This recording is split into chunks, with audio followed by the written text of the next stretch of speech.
ये कक्षा 10 राजस्थान अध्ययन बुक है RBSC की। तो इसमें पहला अध्याय है राजस्थान का इतिहास, एक परिचय। क्वेश्चन नंबर 1 है, सन 1800 में सर्वप्रथम राजस्थान के लिए राजपूताना शब्द का प्रयोग किसने किया था?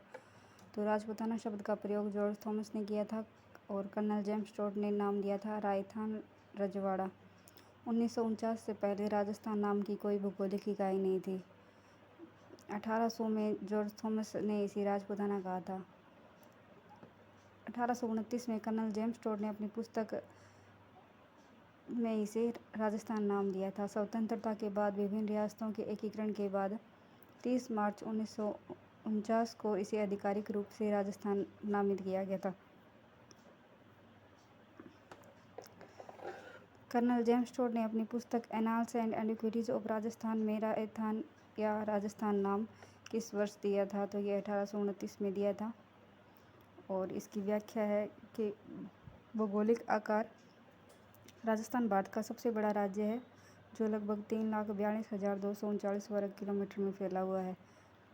और वर्ग मील में बात करें तो 1,32,140 वर्ग मील है। राजपूताना का इतिहास। राजपूताना नाम का अर्थ राजाओं की भूमि है, जो यहाँ के राजपूत साम्राज्यों की समृद्धि को दर्शाता है। संस्कृति और परंपरा। राजस्थान की संस्कृति में लोक नृत्य, संगीत और हस्तशिल्प की विशेषता है। गौरी, कालबेलिया और भवाई जैसे नृत्य प्रसिद्ध हैं। प्राकृतिक सौंदर्य है थार रेगिस्तान, अरावली पर्वत श्रृंखला और कई ऐतिहासिक किलों जैसे जयपुर का आमेर किला, जयपुर का मेहरानगढ़ किला, उदयपुर का सिटी पैलेस राज्य की पहचान है। जलवायु। राजस्थान में गर्मियों में उच्च तापमान और सर्दियों में ठंड का अनुभव होता है। यहाँ की जलवायु मुख्यतः शुष्क है। आर्थिक गतिविधियाँ। राजस्थान की अर्थव्यवस्था मुख्यतः कृषि, पशुपालन और पर्यटन पर आधारित है। राजस्थान हैंडलूम और हैंडीक्राफ्ट के लिए भी जाना जाता है। स्थानीय भाषाएं कौन सी हैं? तो हिंदी के अलावा यहाँ राजस्थानी, मारवाड़ी, ढूंढारी, गढ़वाली जैसी भाषाएं भी बोली जाती हैं। धार्मिक स्थल। राजस्थान में कई प्रसिद्ध मंदिर हैं, जैसे कि पुष्कर का ब्रह्मा मंदिर और सवाई माधोपुर का रणथंभौर राष्ट्रीय उद्यान, जो बाघों के लिए भी प्रसिद्ध है। इन तथ्यों से राजस्थान की समृद्धता और विविधता का पता चलता है। क्वेश्चन नंबर 3 है इसमें, प्राचीन समय में जांगल देश कौन सा क्षेत्र के अंतर्गत आता था? तो ये आता था बीकानेर और नागौर के आसपास का क्षेत्र। क्वेश्चन नंबर 4 है, मरु और मरुवार के नाम से कौन सा क्षेत्र जाना जाता था? तो ये जोधपुर। राजस्थान के प्राचीन नामों और क्षेत्रों के बारे में जानकारी है। तो मरुधनव, यह नाम ऋग्वेद में उल्लेखित है और जोधपुर संभाग के मरुस्थल के लिए प्रयोग होता था। मरु और धनव दोनों का अर्थ एक ही है। जंगल, यह शब्द उस क्षेत्र के लिए इस्तेमाल किया जाता था जहाँ शमी, केर और पिल्लू जैसे वृक्ष होते थे। बीकानेर, नागौर और इसके आसपास का क्षेत्र जंगल देश कहलाता था। मत्स्य प्रदेश कौन सा था? तो महाभारत में एक राज्य के रूप में उल्लेखित मत्स्य राज्य जयपुर, अलवर और भरतपुर तक फैला था। इसकी राजधानी विराटनगर थी। सूरसेन, यह भी एक प्राचीन राज्य था जिसका उल्लेख महाभारत में मिलता है। यह मथुरा क्षेत्र से सटे धौलपुर और करौली के अधिकांश भागों को शामिल करता था। मारवाड़, जोधपुर क्षेत्र को पहले मरुवार और अंततः मारवाड़ के नाम से जाना जाने लगा। जयपुर, अलवर, भरतपुर तक विस्तृत मत्स्य प्रदेश की राजधानी विराटनगर थी। निम्न में से किन जिलों का भाग प्राचीन समय में सूरसेन राज्य के अंतर्गत आता था? तो जिसका उल्लेख है वो महाभारत में भी मिलता है। तो ये भरतपुर, धौलपुर और करौली का था। असुमेलित बताइए। माही नदी के पास का प्रतापगढ़ का कांठल कहलाता था। सही है। ये प्रतापगढ़ बांसवाड़ा के मध्य का भूभाग चपन का मैदान कहलाता था। तो ये भी सही है। भैंसरोडगढ़ से लेकर बिजोलिया तक का क्षेत्र ऊपरमाल कहलाता था। तो ये भी सही है। उदयपुर के आसपास का प्रदेश भाकर कहलाता था। तो नहीं, ये उदयपुर के आसपास का नहीं था, ये सिरोही के आसपास का कटा फटा बाग कहलाता था, भाकर।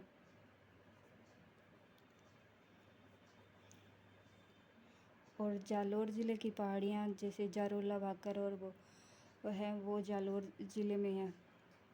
किस जिले को प्राचीन समय में मांडव व बल के नाम से जाना जाता था? तो ये जैसलमेर था। असत्य बताइए। डूंगरपुर बांसवाड़ा क्षेत्र बागड़ कहलाता था। सही है। कोटा बूंदी का प्रदेश हड़ौती के नाम से प्रसिद्ध था। सही है। सिक्कर, झुंझुनू व चूरू का क्षेत्र शेखावाटी के नाम से जाना जाता था। तो सही है। सभी सत्य हैं, तो ये सही है, इसमें असत्य एक भी नहीं है। क्वेश्चन नंबर 10 है, अंगुत्तर निकाय में हमें 16 महाजनपदों की जानकारी प्राप्त होती है। इसका संबंध किस धर्म से था? तो ये बौद्ध धर्म से है। राजस्थान के किस क्षेत्र को शिवी जनपद कहते थे? तो ये चित्तौड़गढ़ के आसपास का क्षेत्र, जिसे पहले मध्यमिका और नगरी भी कहते थे। 327 ईसा पूर्व में किस आक्रमण के कारण सुरक्षा और अस्तित्व की रक्षा के लिए पश्चिमोत्तर सीमा से कुछ कबीले मालव, योधेय और अर्जुन राजस्थान में आकर बसे थे? तो ये सिकंदर थे। आर्यजन के रूप में मत्स्य जाति मत्स्य जनपद का सर्वप्रथम उल्लेख किसमें मिलता है? तो ये ऋग्वेद में मिलता है। निम्न में से किस में मत्स्य जनपद की जानकारी नहीं मिलती? तो ये अंगुत्तर निकाय में नहीं मिलती। मत्स्य जनपद के बारे में कथन बताइए। महाभारत काल में मत्स्य जनपद के राजा विराट ने विराट नगर को अपनी राजधानी बनाई थी। विराट की पुत्री उत्तरा का विवाह अर्जुन उनके पुत्र अभिमन्यु के साथ हुआ था। अभिमन्यु के पुत्र परीक्षित कालांतर में पांडवों के राज्य का उत्तराधिकारी बना। मत्स्य प्रदेश में जयपुर, अलवर, धौलपुर, करौली, भरतपुर के कुछ भाग सम्मिलित थे। मत्स्य प्रदेश का विस्तार दक्षिण में चंबल की पहाड़ियों तक और पश्चिम में पंजाब में सरस्वती नदी के जंगलों तक था। तो ये सभी के ऑप्शन है वो सही है। अभी पढ़ लेते हैं मत्स्य जनपद के बारे में। प्राचीनता, मत्स्य जाति का उल्लेख सर्वप्रथम ऋग्वेद में हुआ है, जो इसकी प्राचीनता का प्रतीक है।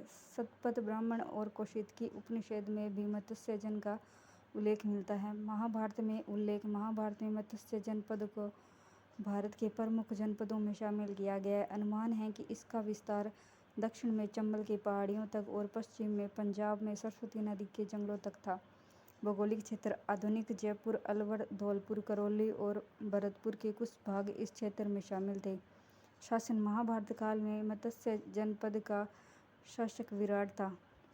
विराट ने विराटनगर को मत्स्य जनपद की राजधानी बनाया, जो जयपुर से लगभग 85 किलोमीटर दूर स्थित है। विराट की पुत्री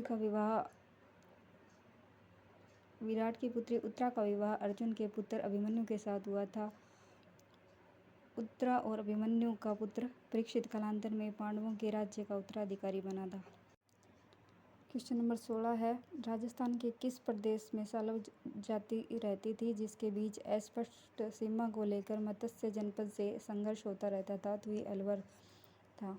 सालव जनजाति जो थी वो अलवर में रहती थी। किस महाजनपद में मत्स्य जनपद पर आक्रमण कर उसे अपने क्षेत्र में शामिल कर लिया गया था, लेकिन वह अधिक समय तक इसके अधिकार क्षेत्र में नहीं रह सका? तो ये चेदी था। ऑप्शन नंबर 2 सही है। मत्स्य जनपद को अंतिम रूप से किसने अपने साम्राज्य में शामिल कर लिया था? तो ये मगध था। डॉक्टर गौरीशंकर हीराचंद ओझा सीवी वैद्य ने राजपूतों को किसकी संतान माना है? तो ये वैदिक आर्यों की संतान माना है। क्वेश्चन नंबर 20 है, पृथ्वीराज रासो के लेखक चंद्रवरदाई के अनुसार अग्निकुंड से किस जाति की उत्पत्ति नहीं मानी जाती? तो राठौड़।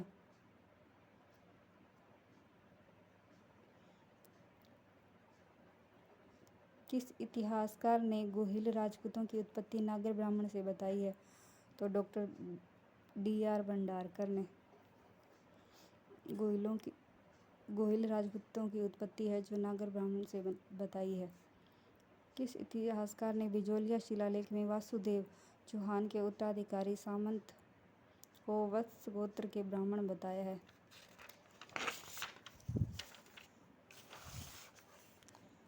तो ये है डॉक्टर दशरथ शर्मा। और किस इतिहासकार ने बिजोलिया शिलालेख में राजपूतों के ब्राह्मण वंशी होने के साक्ष्य माना है? मतलब कि इस इतिहासकार ने बिजोलिया शिलालेख में राजपूतों के ब्राह्मण वंशी होने का साक्ष्य माना है? तो ये डी आर भंडारकर है, ऑप्शन नंबर 2।